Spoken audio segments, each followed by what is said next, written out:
High. তো আমি খেয়াল করলাম, মানে তোমরা কেউ খেয়াল করেছো কিনা জানি না, যে বাংলা গানগুলো is all about disturbing a bird called myna. মানে আমি শুনছিলাম গানটা, তো বলছে ময়না ছলত ছলত, মানে কেন? মানে বৃষ্টির দিনে আপনি ধরুন রাস্তা দিয়ে যাচ্ছেন, আপনাকে কে বলছে ওই ছলত ছলত, মানে কেন? মানে ইরিটেটিং লাগে না? তো ময়না বেকার বৃষ্টির মধ্যে যাচ্ছে, ওকে এরকমভাবে বলছে ময়না ছলত ছলত, কোনো মানে হয়? এটা তো একটা গেল। আরেকটা বলছে, মানে আপনি ধরুন বসে আছেন, একটা মি টাইম কাটাচ্ছেন একা একা, সেখানে আপনাকে বলছে ও আমার ময়না গো, কার কারণে তুমি একলা। আরে কেন?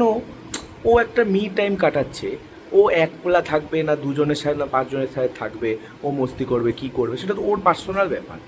আমি কেন? মানে আপনি ধরুন এরকম বসে আছেন, কোথাও কফি টফি খাচ্ছেন, আপনাকে যে জিজ্ঞেস করলো কার কারণে তুমি একলা, কেমন লাগবে? কেমন লাগবে? ও তো সিঙ্গেলহুডটাও হয়তো এফেক্টেড হতে পারে না, হার্ট হতে পারে, ডিপ্রেশনে চলে যেতে পারে, সেটার দায়িত্ব কে নেবে? হ্যাঁ, মানে ওয়াই ইট ইজ অলওয়েজ ময়না? মানে ময়নার জীবনটা পুরো হেল হয়ে গেছে, একা থাকতে পারবে না, ছলক ছলক চলছে নাকি, মানে কেন? মানে মানে এত ময়নাইজম কেন? আর কোনো কেউ নেই কিছু জিজ্ঞেস করার? সিরিয়াসলি,